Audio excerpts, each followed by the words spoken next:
This is Metro Week. Our top story, the University of Arizona celebrates a big class of graduates this weekend, even as it undertakes more budget cuts. We'll look at how the institution is balancing its mission and its budget. Plus, our Journalists Roundtable analyzes the week's news.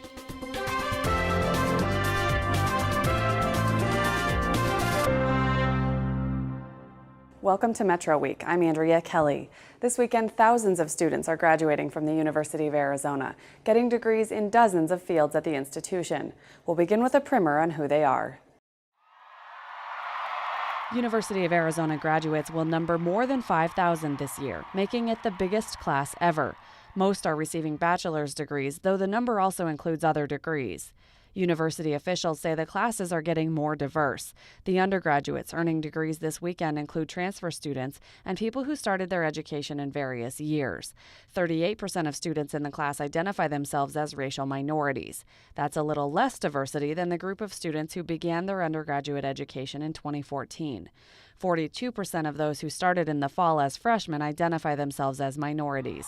University officials say that's not an apples-to-apples comparison with the graduating class because people seek and achieve their degrees at different paces. This week, Vanessa Barchfield interviewed the University of Arizona's top academic official. Provost Andrew Comrie gives us a look at the end of the school year and what challenges the university faces next year. Dr. Andrew Comrie, thank you so much for taking the time out of this busy week to speak with us. Thanks for having me. Another academic year has come to an end. What have some of the highlights of this past year been for you? This year we had one of our biggest classes ever, one of our best prepared classes ever, and one of our most diverse classes. So that's always exciting when when the university is growing and we are serving so many more students than we did before. And of course, being commencement week, we're also seeing one of our biggest graduations ever. Cuts to funding of public education, rising tuition, increasing student debt loads have caused some people to ask whether higher education is in a state of crisis. What's your assessment? I think higher education may not be in a crisis, but it's certainly in a state of change. On that note, though, I think it's often been in a state of change and not as visible as it is perhaps right now. I would say if you look at in-state tuition rates in Arizona or elsewhere in the country, they're still one of the biggest bargains out there. For, in our case now, just over $11,000 a year, you can get one of the finest educations in the world that will prepare you for your entire life. And that is, there's no other deal like that out there. So while we're doing that, of course, tuition has gone up, state support is diminished, but that doesn't make the education itself any less worthwhile. The universities, on the other hand, do have to find other ways to support what they do so that we can deliver a really quality education. And of course, we're actively doing that. That's exciting change. It can be challenging at times, but we think we're up for the task and we know that we're going to deliver the very best for our students. The Board of Regents announced last week that Dreamers now qualify for in-state tuition. What will that mean here at the University of Arizona? I think it's going to mean a great opportunity for those students. You know, beforehand, the students who were on DACA qualification really had to pay out-of-state rates, even though they have effectively been in-state residents their whole lives. They go to high school here, they qualify as much as the student in the seat next door to them does. So now they'll be able to compete just like anybody else to do well. Will there be any budget implications of that decision? I think the budget implication is going to be very minor, and I think the most important thing here is that everyone gets the access to university education. How is the University of Arizona coping with the loss of nearly $30 million in state funding? So cuts are never easy to do. These ones are as painful as any others. We right now are in the middle of making those plans to cut almost $30 million. We expect that much like past cuts, that will involve probably some personnel. It's going to involve some programs, maybe some of our facilities. We're busy assessing all of those right now. At the same time, I want to be sure that people realize that the university is not in a state of collapse. Actually, on the contrary, we think we have a number of big successes. And we will take these cuts. At the same time, we're going to make investments in the things that are growing, the things that count, the services that students and that researchers need. So what we're doing right now is balancing all those things so that for the start of the next fiscal year that we are in the best shape to move forward. What is the university doing to ensure that the quality of a U of A degree isn't eroded by these cuts? A great question. So first and foremost, we have to have obviously the best quality faculty, and we have to have great experiences for our students. As you know, a big part of our student experience here is to make sure not only do they get the best classroom experience, but they also get really excellent real-world experiences that they can integrate into their studies. We have a program right now that is doing that, and what they will do is integrate their internship or their special projects that they do in a research lab, or even helping out teaching or volunteering in the community, integrate those into their educational experience. So that's one way in which we make our education really distinctive. Another way might be less visible. It could be savings that we put in place to save money in one place, let's say on facilities, in order to provide better teaching ratios in classes in another place. You mentioned you're in the midst of the budgeting process. When will that wrap up? We're hoping for some internal preliminary decisions through the month of May. We'll probably end up promulgating those to the university by late in the month or perhaps into June. It's a process rather than a single event, so initially we assess the whole institution's balances, and then we ask senior vice presidents and deans and so forth to go into detail in their areas, and so on, sort of down the chain. And together that will amount to the $28.4 million. We've heard that Camp Cooper is losing some university funding. Are there any other programs that we already know of that are being cut? There are not many explicit ones right now. That really is the process that we're in the middle of. I will expect that we'll have, at the end of the process, probably maybe by late summer as we go through implementation, an actual list of what the $28.5 roughly million totaled up to, and so that we will have that available to know what the cuts really meant. At the same time, I do want to be clear, we are making investments as well. So this is not just taking things away, it's making sure we can both take, reduce things that perhaps are just a little less critical, or that we can change or do without or modify, at the same time as being sure we also invest in things that we really need, generally all aimed at the quality of education.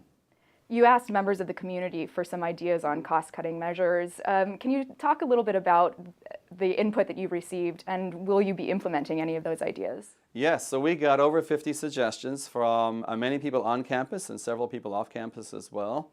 The suggestions ranged across all kinds of things. There were 6 or 7 big categories. One was related to personnel, so ways that we could perhaps permanentize some personnel or make others part-time. Others were a lot about energy usage, things like switching off the lights or reducing the amount of energy we used for cooling in summer, for example. So turn up the temperature a degree in every office, that sort of thing. A couple about facilities and grounds, interestingly. Do we need all that grass or all those flowers? And a set of questions like that. Others were about creative ways to get new revenues, some of which we're following. For example, many suggested we do more online classes, giving people flexibility. And that's something we, of course, are doing, and we will do a whole lot more of. So it was a whole range, and we have a bunch of them in there. The U of A announced 2 major programs that will be started in the coming academic year. Of course, the creation of the vet school and the expansion of online degrees. How has demand been for those 2 programs? So online degrees, demand is surging, as you might expect. It's really the new wave in higher ed. And for us, we've launched UA Online. It now has, I think, 23 degrees, undergrad degrees offered, more being added all the time. So by the time we get into next year, there will be additional ones. Those I know are proving popular. We've seen signups going up. The vet degree is in the process of being developed. We have to wait for one big milestone, which is an outside visit by the National Accrediting Group that comes in January of 2016. While we wait for that, we're preparing facilities, the curriculum, making sure we have the right processes and the right people in place to be able to offer that. So when will students start actually taking classes at the vet school? Interestingly, so some of the students might already be here. We have an animal sciences and a veterinary science degree right now, but it doesn't lead to the DVM degree. It's the bachelor's degree, and we suspect that a number of those students, maybe dozens and dozens, will transfer into the DVM degree once it's officially in place. We anticipate, given the external review schedule, that with luck, fall of 2016, so a year and change from now, will be the sort of first official on class. But we will, of course, probably have pre-populated some of each of the first year or two of those with students who are already in the bachelor's program. Is the U of A a little bit late to the game in terms of online education? Actually, I think we're in the vanguard. There are a few schools that have a very high online presence. I would say half a dozen nationally that are kind of name brand schools that are known as very strong brick and mortar schools. We're, I think, in the very next set behind them. And I would say that much of our competition is still trying to figure out what to do in that area. I think in the end, online, it's easy to make it into a bit of a fad or a thing. We have to realize that just like in our everyday lives, where online becomes integrated into everything we do, and we don't even make distinctions anymore between sending information that's on paper or electronically, education is really moving the same direction, that the exact mode of delivery probably will be hybrid and be mixed depending on who you are and where you are. And it's really all about the content and the quality of the education that you're going to get that counts. So in the end, I think we have to certainly learn how to do this really well. At the same time, I think it's going to be really integrated so that your experience is still one of the quality of the place that you're attending. And what are you looking forward to in the coming academic year? Lots of exciting stuff coming in the year ahead. I would say another big class coming in. The university is still growing. And the anticipation that will be as exciting as ever. We've mentioned online, that's definitely growing. It's a very fast-moving space, so from a managerial point of view, that's a tough challenge. On the other hand, it's very exciting to see what we can do there. I think another really exciting thing that might happen is the rollout of our 100% engagement initiatives that will become much more visible. The end of this last year, we put in place a lot of what's the word I want? Framework ideas, really, that we could build that around. It's been marketed to our incoming students as the real world in real time. And this notion of integrating experiential education with your, I was going to say book and classroom knowledge, but also your computer knowledge, is really key. It's something we know employers want, it's something we know parents want, and we know students want it, and we want it. And this will be the biggest university in the country to have put something like this in place. So that will be rolling out and be very exciting. All right, well, that's all we have time for today. Thank you so much. Thanks, Vanessa. Southern Arizona is the nation's gateway to refrigerators. Some of the largest produce commodities by volume we see are going to be the watermelons, the squashes, tomatoes, cucumbers. Now our Journalist Roundtable. Joining me in the studio this week are Mari Herreras of the Tucson Weekly, Thelma Grimes of Tucson Local Media, and my colleague Vanessa Barchfield of Arizona Public Media. Thanks to you all for coming in today. Vanessa, let's talk a little bit about tuition. You touched on the topic in your interview with the provost, but what is happening? What was the final decision that was made for tuition for next year? Now the tuition structure at the University of Arizona is a pretty complex matrix depending on what year a student is, their residency status, if they're grad or undergrad. The one group of students who will not see their tuition increase next year are those that just finished their freshman year. They entered the institution on a guaranteed tuition plan. They will pay about $10,950 for, well, they paid that this year and they'll pay it for the next 3 years. Now, were they all on that guaranteed tuition plan? Yeah, this incoming class had to be both in-state and out-of-state students. The out-of-state student tuition rate is, of course, considerably higher.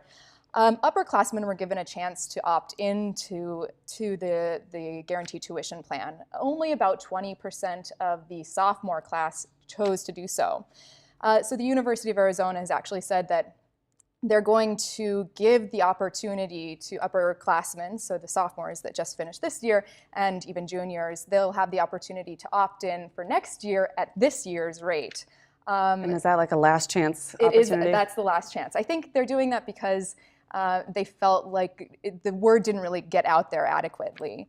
So I think that we'll see a considerably more upperclassmen on that guaranteed tuition plan probably in the next year. And then what was the increase for people who were not on that guaranteed plan? Of course, it varies across that complicated matrix. in-state students who aren't on the plan will see about a 3% increase. Out-of-state students who aren't on the plan will see about a 6% increase. And the students who will be paying the most on campus are out-of-state incoming freshmen. Next year, they'll pay about $32,600, and that will be guaranteed for their 4 years. And just in case anybody doesn't catch all of those numbers, they're all on our website. They're on our website, yeah. Okay.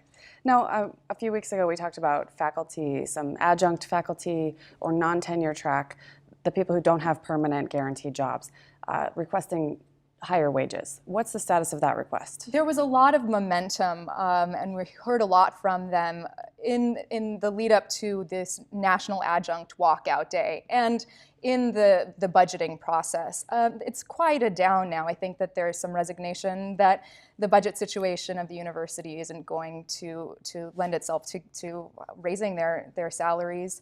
But it's not an issue that's going away. It's a very galvanized group of instructors, and I think that we'll be hearing from them next year as well. And of course, these are all part of the larger budget question. Mari, is that why we're seeing tuition discussions? Or are there other factors at play? Well, $99 million cut from the state budget for higher education is the reason why we're having this discussion. And I think 19 million from community colleges. So it's not just the U of A and Arizona schools, but the community colleges, in particular Pima, saw 19 million out of their budget. And then, Vanessa, in your interview, the provost mentioned the number about $28.4 million cut to the U of A. So that's the U of A portion of that $99 million, which is the whole university system. Right. Okay. And any other funding sources that we're seeing trying to go in to help out tuition, or is it all tuition going up so that students cover that budget cut?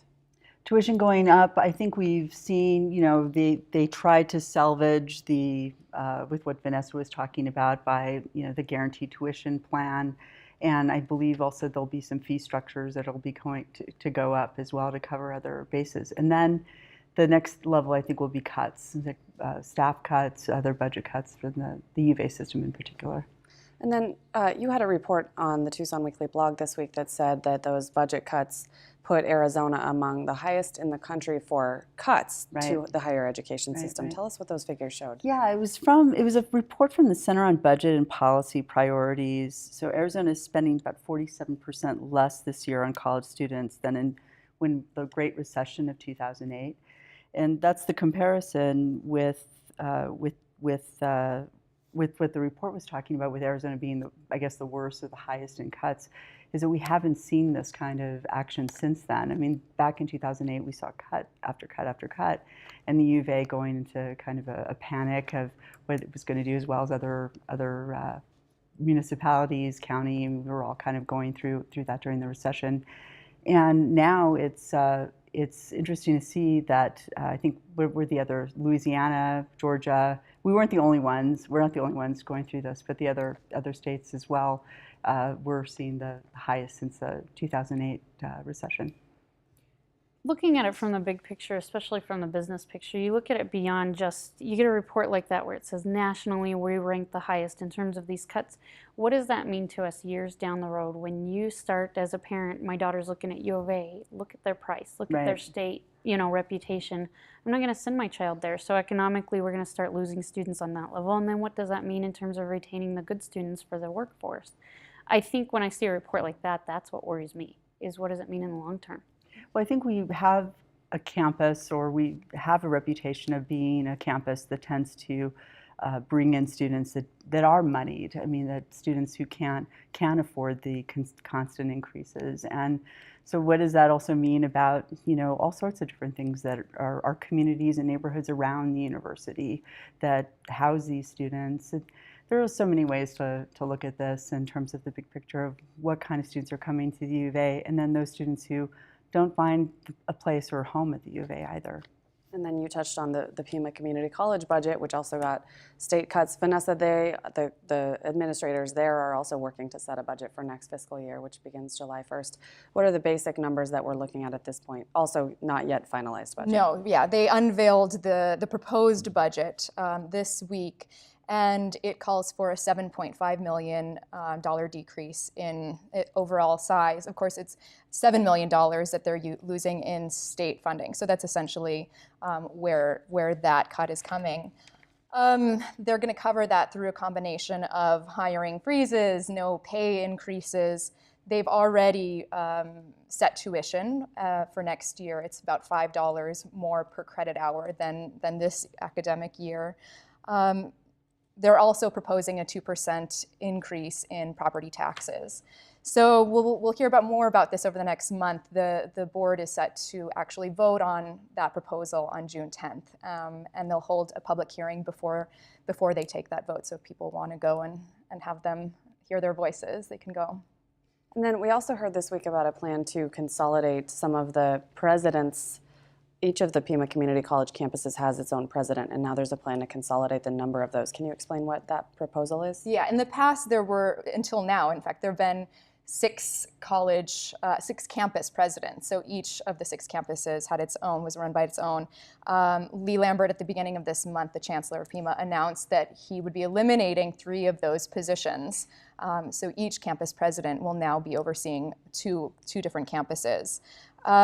It's really an exercise in cost cutting. Pima has been pretty widely criticized for the number of high-paid administrators, and so this will maybe quell some of that criticism. It's expected to save about these administrative changes are expected to save about $800,000 every year. Any idea yet what the impact could be? You know, I think one of the cool things about, if we were going to look at positive things of the fact that Pima had this system of presidents at each campus, was that it allowed presidents to have unique relationships with their campus and to advocate for the needs, because every campus is different. I mean, really, truly every campus is different with its population, the way Pima serves its clients. And some have more adult learners, some have more English language learners. So that could be the only thing I could see that maybe, there's probably other issues, but I just, knowing past presidents and that unique relationship they have with their campus, I could see that being one of the deficits of this plan, was that you would lose that, and that faculty at each campus being able to go to that president and say, hey, we've got this issue, and I could see that being a sore point for some of those folks there. But ideally, it prevents them from actually having to cut faculty. Right. So, and they're the ones that really have the relationship directly with the students. So we'll see. See, and I think the interesting part of that is also the main complaint we get about education system K through 12 all the way through to colleges is administrative costs are high. So it's going to be interesting to see how saving this $800,000, if everything ran well, if there's not any real problems, will other colleges start going, we need to take the same approach, maybe even K through 12 education. I think it's going to be interesting to see how this works in terms of saving that money as well, because saving the faculty might be even better than that relationship with the president of a campus. Right. Lots of arguments in all different ways on that one. Mari, I want to switch topics just a little bit to a county issue that we've covered in past shows, which is that we've discussed there's going to be a bond election on the ballot in November. Right. And starting Monday, on May 18th, people can start submitting arguments for or against those 7 questions about whether to borrow money. And that's what actually gets printed and sent to everybody's homes when they're weighing how to vote. Are we going to see a lot of arguments? Oh yeah, I think so. This is Pima County. Of course we're going to see a lot of arguments. And it'll be, that could be one of the joys of this whole thing, would be to sit back and watch those things come in. I kind of would like to be there and be the person that proofreads those things. But the thing that's interesting too is that, it's $100 for each one. So you want to do one, it's $100. You want to do for all, because it's 7 questions, then you have to pay the $700. You can't just do a general thing of, I disagree with all these bonds, which I can see quite a few folks that we know out there doing that. But I think it's interesting too. This is an unintentional, maybe nice money in the pocket, not necessarily, but I'm like, that's pretty good, and is that going to keep people from participating? I think that's one thing I always think about, because you don't really want to put such a hefty tag on participating in our democracy, but maybe that one thing will keep from the folks coming, the ones that we know fill up the Board of Supervisors rooms, that that you love to hear from during call to audience. And that's what contributed to me even asking the question in the first place, is that when the supervisors were considering whether to put these bond questions on the ballot, hundreds of people showed up to weigh in at that meeting. So that's kind of one open mic, and now the next one is the printed pamphlet that people can make those arguments in. Thelma? Well, and I think when you bring up the cost, $100 per question if you want a pro or against argument, but the thing is there's 15 to 16 projects under each question. There's a word limit at, I think, 300 words. How do you really get your point across? 300 words, either you're for or against it, for 7 different questions. Can you also afford to do that for 7 different questions, which I think limits the voters a little bit on those that really do want to stand up and speak out. And another thing that I'm interested in is seeing whether, we talk about the county administrator recommending a tax increase for the county budget, like when we discuss the university budget, and then we've also got a November election that is also about a tax increase. And is that issue going to confuse people? Oh, I think Are they so. going to feel like they're hit twice? Yeah, I and think what does so. that mean for the election? I think so, yes. So, yeah, November, we have these 7 questions that'll be coming up on the ballot that we just discussed, right? And that is going to entail an increase as well. But apart from that, there's Chuck Huckleberry's recommendation that we see an increase in property taxes. What was it, 27 a year to 150,000 assessed home value? That's right. So that's because it's budget season in Pima County, and which it can be a fun, rollicking season in county government. And so that's what we're dealing with separately. So there are 2 different things on the table. And yes, of course, I mean, this is going to, luckily for us, maybe it's good that we don't have too many things on the ballot alone. But yeah, I think Coverage for trying to explain all of this to people. Exactly. Or those poor people looking at the ballot when they have to go and vote. Well, yeah, and stressing your property taxes to the public, explaining they're going to go up no matter what on this main thing with the budget, but with the questions of, say, all are approved, I think it's 81 cents per $100 of assessed value or something like that. So it's going to be hard to explain. All of this goes together. And then when you talk about Pima Community College raising taxes, school districts are still working on their budgets. All of the associated other property taxes that could be coming that we won't know for a few months now. I just think that Valley there's a raised lot. taxes, Marana raised taxes, those all go together as well. Exactly. It's all on one bill when it comes in the mail. Thelma, I also want to touch on the cover story for Inside Tucson Business this week. You were looking at basically a federal issue that affects Tucson specifically, and this is with the Export-Import Bank. What is the bank in the first place? It's kind of a confusing issue anyway, but the Export-Import Bank of the United States is the official export credit agency of the U.S. And to break it down, take like this General Rubber in Tucson. They get this help in terms of insurance help because they do a lot of export work. So when you can get this insurance support through this bank, you don't pay for it yourself. So that helps you in terms of all the work you do. Well, this bank's up for reauthorization through Congress. There's some conservatives who question the corporate welfare of it. So it's there's some nerves going on right now on how this helps. And to put it in perspective, it's an 81-year-old charter. Take General Rubber here in Tucson. It has 80 employees, $9 to $15 million in sales per year. 70% of that is international. This bank helps support them in doing their job. Is there any reason it wouldn't be reauthorized? See, I think right now the officials of the Exim Bank they're optimistic, but you never know with Congress. You just don't, especially when welfare is the reason. So can you explain, is it a federal institution? Is it a federal bank, or is it something that just somehow explain the relationship? The way it is it's a federal credit agency of the U.S. government, and the way it also works is it also gives money back to the Treasury. So like last year was $690 million over a decade went back into the U.S. Treasury. So it's still a U.S. bank and it's a credit agency, but they provide that at-risk insurance. So as if it can be more confusing than that. And then it's up for reauthorization. Are our Congress people looking at how it affects Tucson businesses? We're going to follow up on that and see where they're at on it, because I would be interested to see how our local senators and congressmen feel about it, because it does affect a ton of trade here in Tucson and in Arizona as a whole. One of those potentially obscure to everybody who's not involved in that actual industry, but a federal decision that affects Tucson. Absolutely. All right, well, we're winding down on our show for this week, and before we go, I do want to thank Thelma Grimes for all of her participation on the Journalist Roundtable in the past year that the show has been on. And Thelma, you're moving on to other places. Tell us what's next. Right, my family got an opportunity to move up to Denver. My husband's already there, and we just, you know, kind of a new setting for the family, so we're going to move up there at the end of this month, and looking forward to that. But I have to say I've worked for great people in Southern Arizona over 15 years. I just really appreciate the support I've had, and going to miss this place. Well, we've appreciated you weighing in on business and Oro Valley issues here on the Roundtable, so thank you for joining us every other week. Thank you. That's it for this week's show. We want to remind you that all the stories we produce at Arizona Public Media are available on our website. We're also sharing a new project called Favorite Places. You can submit photos of your favorites online and through social media. Next, Arizona Week delves into the trucking industry at our international border.